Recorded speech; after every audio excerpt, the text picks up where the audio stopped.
L'ancien footballeur international ghanéen Raphaël Douamna décède après une chute sur le terrain, selon la Fédération ghanéenne de football. Douamna, qui avait des antécédents de problèmes cardiaques, s'est effondré alors qu'il jouait pour le club albanais supérieur KF Egnatia. L'ancien footballeur international ghanéen Raphaël Douamna est décédé après s'être effondré lors d'un match de supérieur contre l'Albanie, samedi 11 novembre. Douamna, 28 ans, est tombé au sol au milieu de la première mi-temps du match de son club du KF Egnatia contre le Partizani, les joueurs des deux équipes se précipitant à son secours. Il a été sorti du terrain sur une civière et a reçu les premiers soins avant d'être transféré à l'hôpital. Dans un communiqué, la Fédération albanaise de football a déclaré « Malgré l'intervention immédiate de médecins spécialistes et tous les efforts déployés pour le ramener à la vie, le footballeur est malheureusement décédé ». La Fédération ghanéenne de football, GFA, a partagé ses condoléances et a rendu hommage à l'attaquant qui a fait 9 apparitions pour son pays en 2017 à 2018 et a marqué 2 fois lors de ses débuts internationaux. Il a bien servi son pays et a fait preuve de classe à chaque fois qu'il représentait le Ghana, a déclaré le président de GFA, Kurt Edwin Simeon Kraku. Cette nouvelle est difficile à accepter. Nos meilleurs vœux vont à la famille en ce moment. Puisse Dieu Tout-Puissant lui trouver un repos paisible. Après avoir marqué 12 buts en 18 matchs pour le club suisse du FC Zurich, Douamna devait rejoindre le club anglais de Premier League Brighton en 2017 avant d'échouer à l'examen médical en raison du diagnostic d'une maladie cardiaque.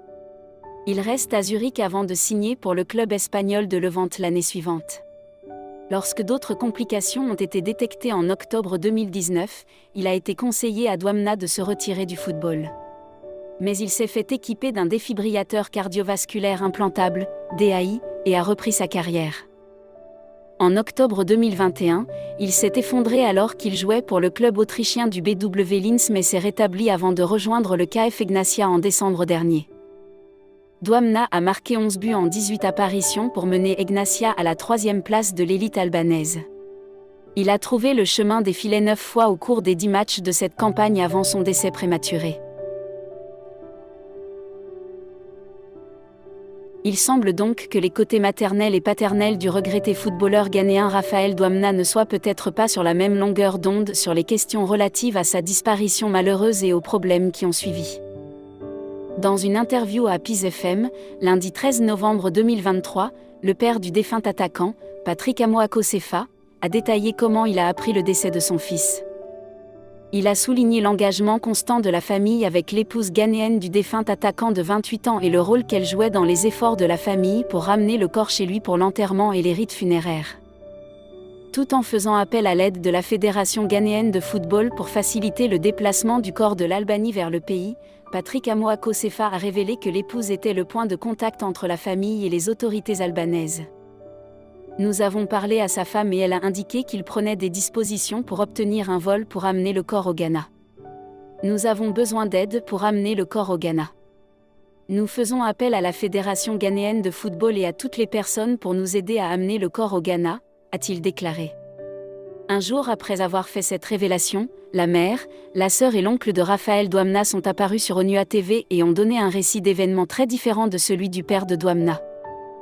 Le prétendu oncle de Douamna a indiqué que les efforts visant à établir des contacts avec l'épouse se sont révélés vains. Il a révélé que la sœur de Douamna avait tenté de joindre sa femme à 5 reprises, mais que tous les appels étaient restés sans réponse. Les appels, affirme-t-il, ont persisté jusqu'à ce que sa femme ait éteint son téléphone, mettant ainsi fin à leurs espoirs d'obtenir des informations de première main auprès d'un proche du joueur en Albanie.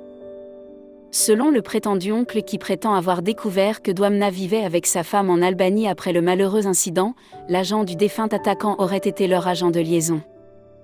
Il a révélé que l'agent du joueur, qu'il a refusé de nommer, avait fourni à la famille des informations sur les événements entourant le décès du joueur. Ce n'est qu'après son décès que nous avons découvert que sa femme restait avec lui. En effet, chaque fois que nous essayons d'établir un contact avec elle au sujet de l'incident, elle nous dit qu'elle est occupée. Lorsque cela s'est produit, la sœur affirme qu'elle a essayé d'entrer en contact avec sa femme, mais que ses 5 tentatives ont échoué. Elle a même éteint le téléphone. Nous avons eu la chance d'avoir des nouvelles de son manager qui est désormais notre point de contact là-bas, a-t-il déclaré sur Onua TV.